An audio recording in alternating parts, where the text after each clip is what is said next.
The weight of a crown is heavy, but the weight of expectation is heavier still.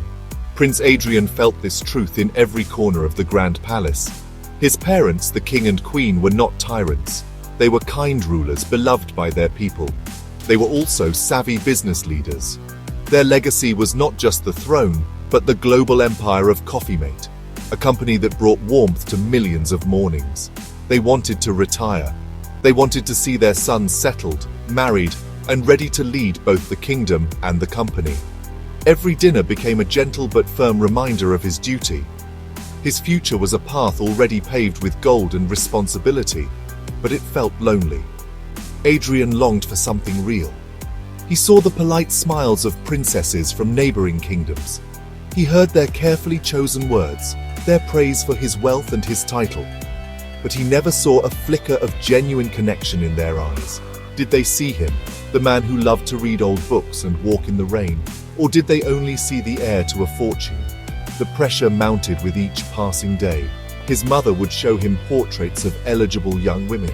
His father would talk about strategic alliances and market shares. Adrian felt like a piece on a chessboard, moved by hands other than his own. He knew he had to find a different way, a path of his own making. He needed a plan, a way to escape the gilded cage of his royalty, if only for a little while. He wanted to find a love that was not for sale, a heart that would choose him even if he had nothing to offer but his own. The idea started as a whisper in his mind, a foolish, romantic notion. What if he wasn't a prince? What if he was just a man? The thought grew, taking root in his heart. He would trade his silk suits for a simple uniform. He would become one of the many faces that protected the palace walls. He would become a guard, anonymous and unseen. It was a risky, dramatic, and perhaps crazy idea, but it was the only one that felt true. His most trusted friend, the head of the royal guard, was skeptical at first.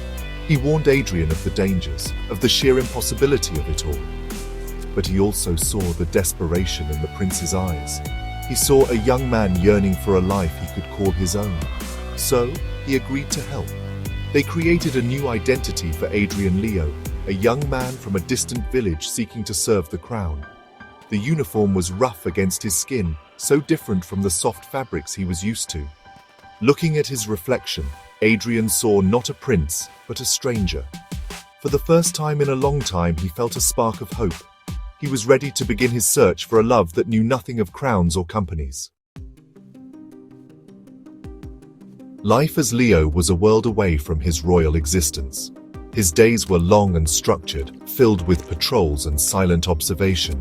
He stood for hours in the long marble corridors, his back straight, his face a mask of stern duty. He learned the names of the other guards, shared simple meals with them in the mess hall, and listened to their stories of family and dreams. They spoke of wives they adored and children they were proud of. Their lives were simple, yet rich with a love Adrian had only ever read about. He was no longer the center of attention. He was just Leo, another guard, and the anonymity was a strange and wonderful comfort.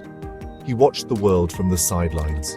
From his post, he saw the inner workings of the palace from a new perspective. He observed the nobles and their visiting daughters. He saw their entitlement, their casual dismissal of the staff who served them. A visiting duchess once dropped her handkerchief and simply stared at it, expecting it to be picked up, until a servant scurried over. These were the women his parents wanted him to marry. He saw their beauty, but it was a cold, polished beauty that did not warm him. He felt a growing sense of disappointment. Was his quest a fool's errand? Was a genuine heart simply too much to ask for in this world of power and privilege? He spent many quiet nights on the late shift, walking the perimeter of the palace gardens. The scent of night-blooming jasmine filled the air.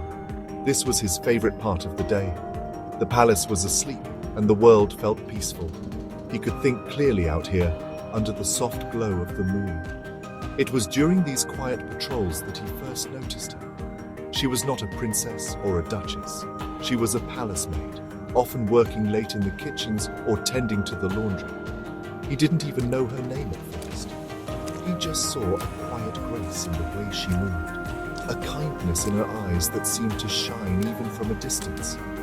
He started to look for her. Her name, he learned from another servant, was Clara.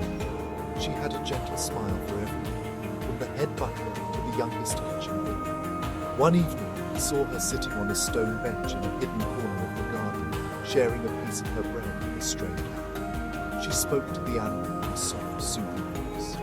There was no one around to impress, no audience to perform for. It was a simple, unguarded moment of pure kindness. In that instant, watching her care for a small, forgotten creature, Adrian felt his heart stir in a way it never had before. He knew with a certainty that shook him that he needed to know her. Adrian, as Leo, began to find small reasons to be near her. He would adjust his patrol route to pass by the kitchens.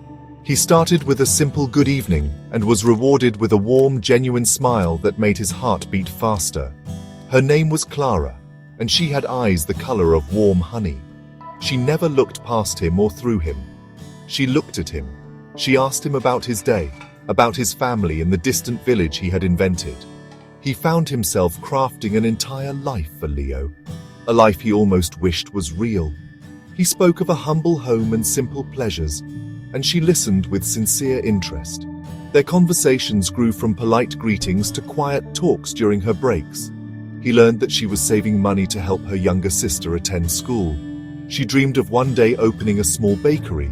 Her dreams were not of crowns or riches, but of flour, sugar, and the joy of creating something beautiful for others. She spoke with a passion that was infectious. He saw a strength in her, a resilience that was born not of privilege, but of perseverance. He found himself falling for her, not just for her kindness or her beauty, but for the beautiful soul she possessed. He was falling for Clara, and she was falling for Leo.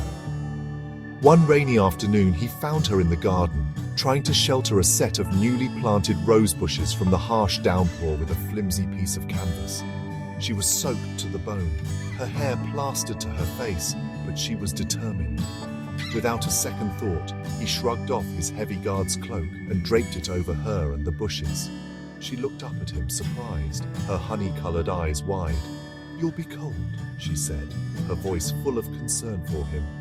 "A little rain is nothing," he replied, his voice softer than he intended. In that moment, standing close together under the small shelter of his cloak, the world outside faded away.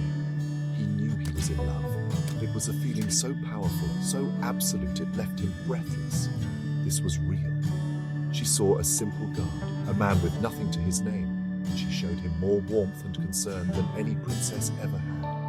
She didn't want anything from him except his company. Her affection was a gift, freely given without any expectation of reward.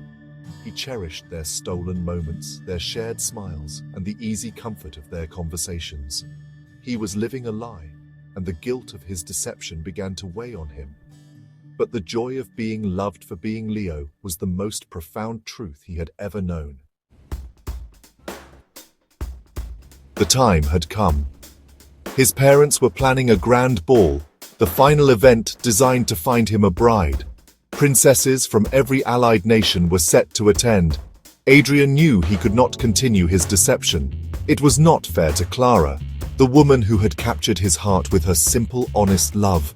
He was terrified. What would she do when she learned the truth? Would she feel betrayed? Would she look at him with the same distant awe as everyone else? The thought of losing the connection they had built as Leo and Clara was unbearable. He had to tell her, and he had to do it before the ball. He found her in their usual spot in the garden the evening before the event. He was not wearing his guard's uniform. He wore simple, plain clothes, but they were of a quality that made her pause. He took her hands in his. They were trembling slightly. "Clara," he began, his voice thick with emotion, "there is something I must tell you. My name is not Leo." He confessed everything. He told her he was Prince Adrian, heir to the throne. He explained his desperate search for something real, his fear of a life without genuine love. He watched her face for any sign of anger or disappointment, his heart pounding in his chest like a drum. Clara was silent for a long moment, her expression unreadable. Then a small, sad smile touched her lips. "So you are the prince," she said softly. "I didn't fall in love with a guard named Leo. I fell in love with a kind man who shared his cloak in the rain, who listened to my silly dreams about a bakery, who made me laugh." She looked into his eyes, and he saw not greed or shock, but the same warmth he had come to adore. "Does your heart change with your name?" she asked. "No," he whispered, relief washing over him. "It belongs to you, Clara. It always will." He knew then that he had found what he was looking for. The next night, at the grand ball, Prince Adrian entered the ballroom with Clara on his arm. She wore a simple but elegant gown he had arranged for her, but her true beauty came from the kind light in her eyes. A wave of murmurs and gasps swept through the crowd of royals and nobles. He ignored them all, leading Clara to the center of the floor to present her to his shocked parents. "Mother, father," he said, his voice ringing with confidence. "I have found the woman I wish to marry. This is Clara. She is kind and she is strong, and she loves me for who I am." He looked at Clara, his future queen, and knew that together they would build a legacy far greater than Coffee Mate. It would be a legacy of true love.